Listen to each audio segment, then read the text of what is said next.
Wilujeng Bapak Ibu lan sedulur-sedulur katresnan, kados pundi kabaripun? Katur donga saking kula, mugi-mugi kawontenanipun Bapak, Ibu lan sedulur-sedulur katresnan tansah sehat, semangat lan lancar anggenipun makarya. Amin. Nah, wilujeng pepanggihan ing cariyos basa Jawi. Ing wekdal niki kula badhe ngaturi cariyos Alaming Lelembut anggitanipun Gunarsa Wiyana kanthi ira-iraan lukisan Nyai Roro Kidul. Kados pundi lelampahipun? Sumangga sugeng midhangetaken.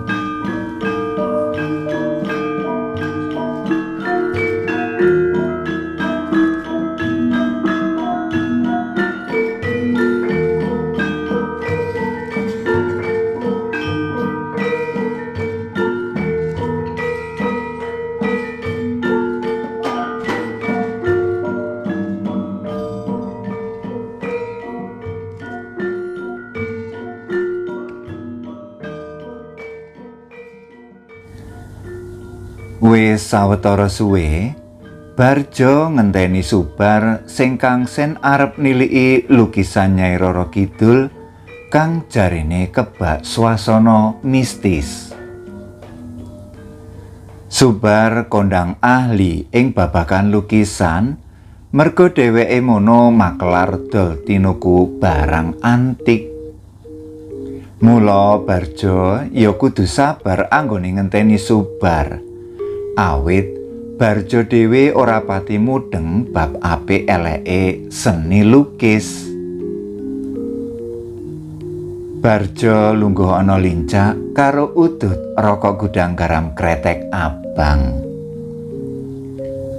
Klepas-klepus dhewe ngematake gurihe rokok weton Kediri sing dituku mau isu ing toko pracangane Wak Bini. Oleh sautil anggone rokokan, keprungu swara Vespa taun 75 mandeg ing ngarep omahe. Jebul sing teka Subar. Mula Barjo age-age menyat mbagekake barengi Subar njagang Vespa tuwane ing plataran. Wis suwe anggonmu ngenteni tekaku, Kang. Sepurane iki mang neng omah mentas ana tamu. Dadi anggonku mrene sawise dayohku mule. Kandhane Subar.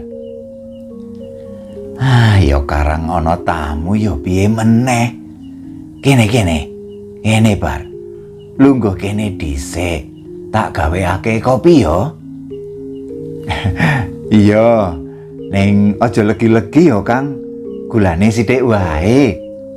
Kandhane Subar. Subar banjur linggo neng lincak. Nuli ngetokake rokok kretek Jisamsu saeler, banjur diudut karo ngenteni Barjo nggodhog banyu. Udakara seprapat jam bajute banyune umup. Barjo banjur ngecom kopi 2 gelas. Iki kopi sing ora pati legi kanggo kowe. Ucape Barjo karo nyeleh wedang ana meja sangarepe Subar. Matur nuwun, wangsulane Subar. Sinambi wedangan, wong loro banjur rembugan anggone arep nonton lukisan Nyai Roro Kidul. Barjo pancen ditawani lukisan dening sawenehe pawongan. Lukisan kuwi wujude putri ayu banget. Ujare sing tawa, jarene wanita ayu kuwi blegere Nyai Roro Kidul. Pelukise dhewe wis sawetara suwe tinggal donya.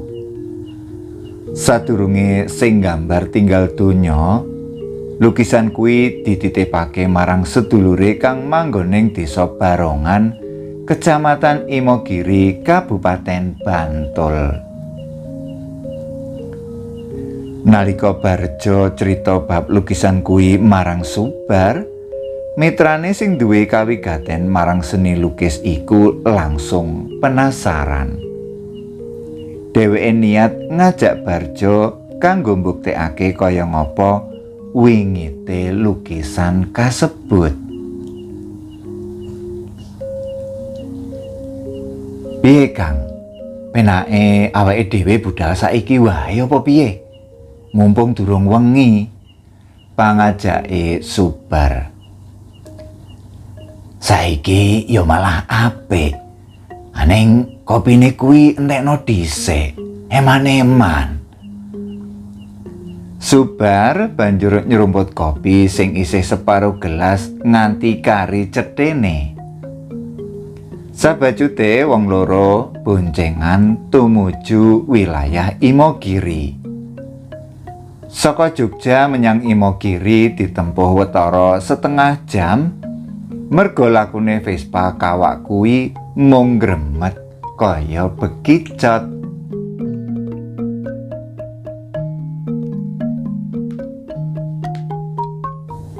Ngendi penere omahe uwong sing dititipi lukisan kuwi, Kang?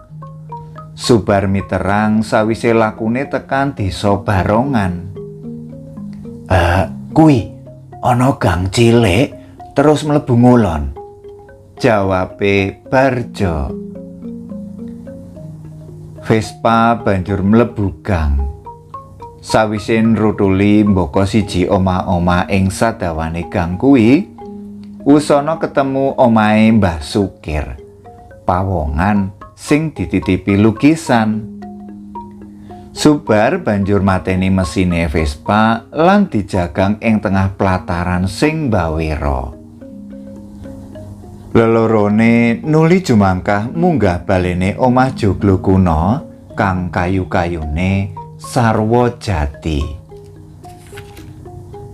Kula nuwun. Mbah Sukir, kula Barjo ingkang sowan. Barjo notok lawang. Saka njero keprungu kemlesete sandal nyedhaki lawang. Oh, Nak Barjo, monggo terus mlebet mawon. Wah, tak kira tamu saka ngendi. Pambagene Mbah Sukir grabyak karo mbukakake lawang. Barjo lan Subar dilungguhake ana kursi ruang tamu. Sawise abang-abang lambi sedhela, Barjo banjur njlentrehake keperluane anggone merdayoh. Ora liya arep niliki lukisane lan uga sago ngedolake lukisan Nyai Roro Kidul kasebut. Mbah Sukir mantuk-mantuk. Guayane katon bingar. Panjenengane banjur menyat lan mlebu menjero. Ora let suwe metu meneh menyang ruang tamu karo nggawa lukisan kanvas kang ambane watara 1,5 meter mungsuh 2 meter. Wah, lukisan kang apik banget. Katon kaya urip. Grenenge Subar kawistara gawok ndulu wujude lukisan mau. Mbah, mangke lukisan iki kula betane wangsul nggih. Badhe kula tawakaken dhateng kolektor-kolektor tepangan kula. Ujare Subar. Gumawang ing mripate Subar, lukisan kuwi bakal payu larang. Nggih, monggo mawon. Bab regi kula pasrahaken sampeyan. Sing baku pantes kalian wujude lukisan. Mbah Sukir mesem. Lukisan Nyai Roro Kidul kanthi latar mburi samudra biru mau banjur dilurupi mori putih lan digawa bali dening Subar lan Barjo. Saka omahe Mbah Sukir, Lukisan iku langsung digawa menyang omahe Subar. Tujuane yen samangsa-mangsa ana kolektor sing kepengin nuku kari mara mrono ngono wae. Tekan omahe Subar, lukisan banjur dibuka lurupane lan dipajang ing ruang tamu. Sinawang katon sintru merbawani. Subar dhewe ngrasakake aura kuwi.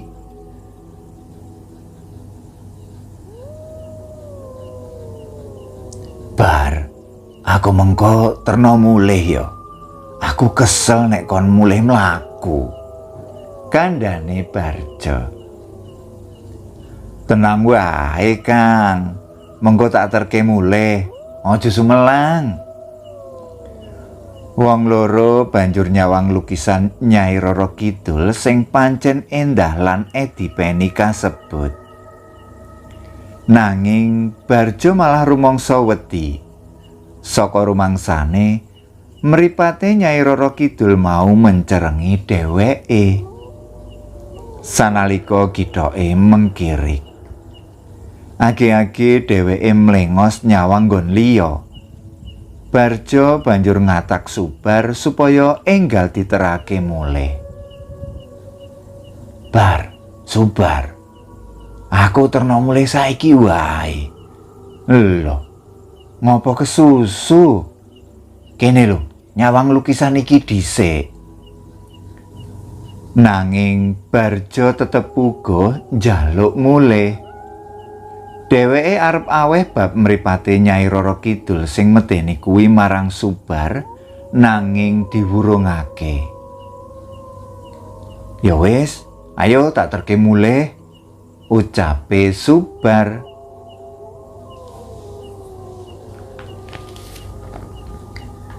Subar banjur nutup lawang, ngeslah Vespane ngeterake Barjo mulih. Tekan omahe Barjo, Subar ora mampir lan terus bablas pamit bali. Aku tak terusan wae ya, Kang. Arep bajutake nyawang lukisan mau. Durung tutuk je anggonku ngematake kaendahane. Iya, sing hati-hati, Bar. Tekan ngomah, Subar banjur nglebokake Vespane neng longkangan. Nuli buka lawang ngarep lan lungguh kursi karo ngempatake lukisan iku. Subar ngintro-intro oleh duit akeh saka anggone makelari lukisan kuwi. Bareng disawang kanthi permati, saya suwe praupane Nyai Roro Kidul kaya wong sedih. Nanging bab kuwi ora digape dening Subar. Merga awak wis krasa kesel lan kawimbuhan mripat ngantuk ora kena disayuti. Subar banjur mlebu kamar. Sedhela wae dheweke bablas turu.